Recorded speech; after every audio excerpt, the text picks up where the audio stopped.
Greetings and welcome, friends. Mr. Waddy here. We are going over page 311. Yeah. And we're in 6.3, exponential function. Look at these wolves. What? A population Y. Actually, no, I lied. These are coyotes. I was completely wrong. Sorry. But also, my brother was brought up wolf populations during Thanksgiving dinner.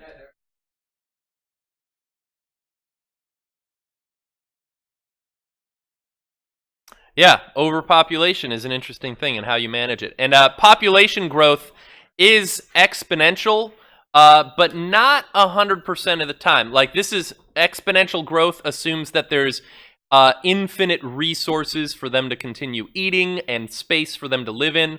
But actual population growth is exponential, and then it kind of like plateaus. It has an asymptote. So we don't have to worry about the planet Earth having like 100 trillion people on it one day, because the planet Earth won't be able to sustain that. The population will plateau off.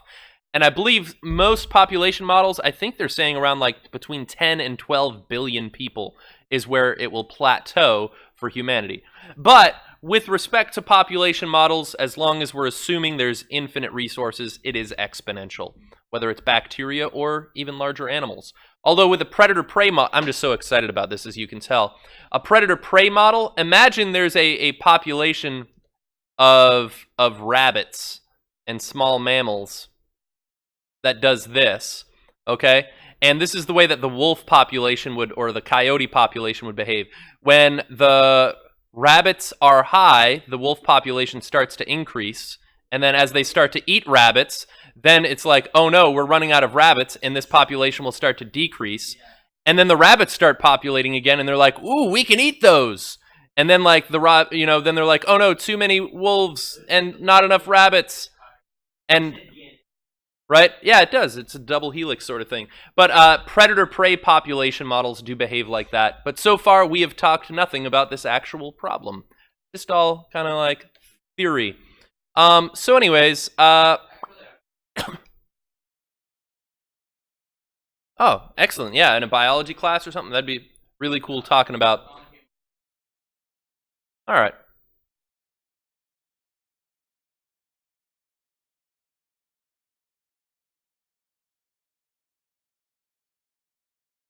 All right, population models. But either way, being able to describe a population with an equation and then predict, say, where it's going to be in a certain number of years is how they could kind of estimate, even like in terms of hunting tags, how many should they give out, or should we restrict fishing, because maybe tuna have been overfished, or, so like they're able to track that and make predictions and then hopefully not, completely destroy an ecosystem in the process. So here it goes. It says a population Y of coyotes in a national park triples every 20 years. Oh my goodness, that's crazy sauce. All right, I'm going to underline triples though, because that's interesting to me. It says the function y equals 15 times 3 to the x represents the population. This triples, by the way, is completely related to this 3. Absolutely related, okay? It says where x is the number of 20-year periods. Okay. So x is the number of 20-year periods. So that means when x equals 0, that is year 0, right? When x equals 1, how many years have passed? No, x is the number of 20-year periods. That would be 20 years in. When x equals 2, year 40. Okay, so I just want to make sure we're interpreting this correctly when we've got this. Also, I saw one of our students' graphs. They actually graphed just this part of it, and their graph was like this and zoomed in on it, which that would be years before we started measuring the population, which technically could exist, but we wanted to look forward. Wow, with the sneeze. We wanted to look forward, so that's why I was graphing it in the first quadrant. Also, these numbers get pretty large, so notice my y scale had to shift quite a bit. So it says graph the function. So I ended up doing that. I graphed it like so. And every 20 years, the population triples, right? Triples again, right? So you can see that that is the behavior of the graph. So whatever this population number was here, 20 years later, or x plus 1, right? One x unit later, it's triple the height. Another x unit later, it triples in height, is the way that behaves. It said, describe the domain and range. So the domain is everything. Although maybe they would want to say, let's only look at the values that are positive. That might be something that they'd be interested in, or non-negative if they wanted to include 0. And the range is going to be the set of all y such that, now y never equals 0, okay? But it will approach 0, and it's everything above it. So y greater than 0 is how I would describe the possible outputs of this graph. So that's what the domain and range would be. You guys could have graphed this using, right, the parent function y equals 3 to the x and then multiplying each height by 15, something to that effect. And now it says find and interpret the y-intercept. So the y-intercept is right here. And the y-intercept is actually, as long as there's been no vertical shift or horizontal shift, it's going to be the a number. All right, so when a equals 15, that is actually the y-intercept. All right, and what does 15 mean? What does 0, 15 mean in terms of this wolf coyote population? Yeah, so it means at year 0, right, there are 15 coyotes. I keep calling them wolves. I know, I've been back and forth. I know, I'm all over the place. Okay, so that's what that would mean, and the y-intercept is right there. If I couldn't read it off the graph, or if I didn't know where it was, or if I did have a horizontal or vertical shift, the way you could have done part B, and I'll show you just to verify it, I could have, to find the y-intercept, I could have plugged in 0 for x. So I would have had y equals 15 times 3 to the 0. And remember, that was the same strategy we used with the intercepts method on slope-intercept form. It worked for lines. It also works for exponential functions. And does anyone remember what 3 to the 0 is? Or anything? Yeah, anything to the 0th power is 1. So I could have gotten the y-intercept that way as well. Now it asks an interesting question. How many coyotes are in the national park in 40 years? So for part C,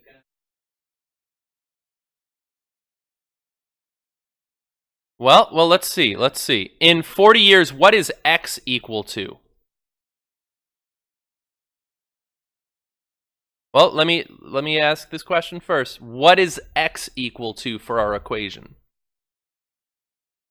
What does 40 years mean in terms of our equation? X equals 2, because remember, the x was the 20-year periods, okay? So at year 40, x equals 2, all right? All right. And it said, how many coyotes are in the national park in 40 years? If I tried to solve this algebraically, I would have plugged in, nope, I just did it wrong. I would have plugged in, sorry, I'm doing this so wrong. I would plug in 2 for x in the original function. So I'd have 15 times 3 squared, right? And actually, we can do that. Okay, we can. There will come a day when you'll plug in for y and have to solve for x in an exponent, and one day you'll have the skills to do that, but it is not this day. 3 squared is 9, and let's see, 90 plus 45, 135 coyotes. Now let's talk about that graphically. All right, that's how I could have solved it algebraically. That's for, well, x was equal to 2. That was for 40 years, yeah. So if I wanted to solve it graphically, what I would do is I'd find out, okay, here is when x equals 2, right? All right, and so you can see that, all right, x equals 2. If I kind of trace this vertical line up here, And to find the corresponding y value, I would just have to trace across with a 0 degree, right, slope on this line here. And this is what my corresponding y value would be. Now, it's actually really difficult to read it off this graph. It's between 100 and 200, and it actually is going to be 135 is what we end up getting. All right, so I've spent enough time on this problem. I guess I should use words, though. At year 40, there will be 135 coyotes. Oh no!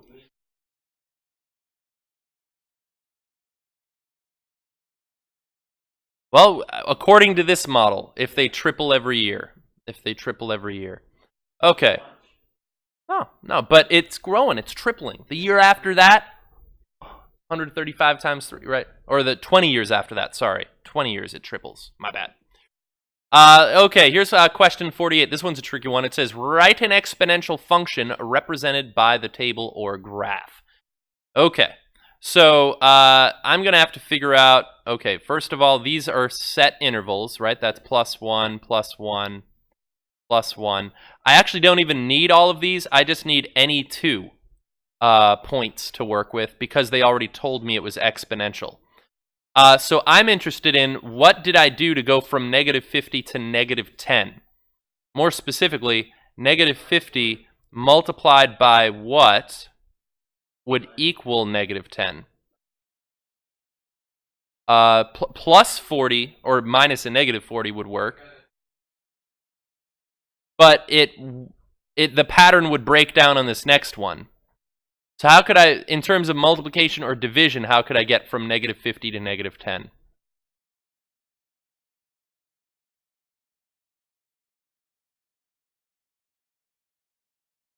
Yeah, let's see what happens if I solve this equation. So I'm asking -50 times what rate, okay, would equal -10. So if I divide both sides by -50, I'm going to end up getting my rate B is equal to, the negatives cancel out, 1/5. All right, or dividing by 5 or multiplying by 1/5. Now this rate, I called it B because it literally is the B from this. Y equals A times B to the X minus H plus K. All right, it's literally that B right there. All right? All right. Good. So, and I'm actually even going to try to color code that right there. So there's the B. All right, now the A tends to be your y-intercept, okay? Assuming that H and K are 0, A would just end up being this -50 here, is what I'm suspecting. Times 1/5 to the X is what I'm expecting it to be. So I believe that the A is just going to be the y-intercept. There is a possible error with that, however, if this was vertically shifted or horizontally shifted. But I'm assuming they're not going to give us a problem that crazy today. So I'm going to just say that this is the case, and then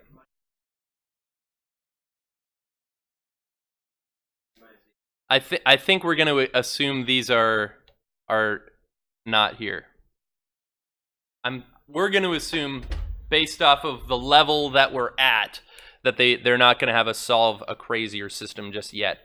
But in theory, it is possible. I also expect that. Notice that -50 to -10 to -2 to -0.4. It looks like it's getting closer to 0 from the negative side. So it looks like it still has a horizontal asymptote at 0, the x-axis. So that's one of the reasons I'm expecting that's the case. So my equation I'm predicting is the one that, yeah, you had just said a moment ago. Y equals -50 times 1/5 to the x. And it is possible to solve for one with h and k, but it requires a little bit more work. All right, let's take a look at one last problem. All right, come on, Mr. Waddy, pick up the pace. All right, same idea. Same idea. So this one is decreasing. All right, let's see if we can figure out the rate. So notice that this from point to point is going +1, and then +1, and then +1. All right, so those are set intervals. But the question is, how do I go from 8 to 4? Looks like divide by 2, and 4 to 2 is divide by 2, and 2 to 1, there we go, is divide by 2. Now, I want to write this in terms of multiplication, so I'm going to actually think about the base as being, instead of dividing by 2, I'm going to call it, multiplying by 1/2. All right, which is the same idea. And what do you think the A is going to be here? It's the A is going to be the y-intercept. So it's 8. So I believe our equation will end up being y equals 8 times 1/2 to the x. And notice, because the base was between 0 and 1, it is in fact a downhill graph, which is what we would have expected. All right, I've spent enough time talking about these. Let's get out of here. Bye-bye.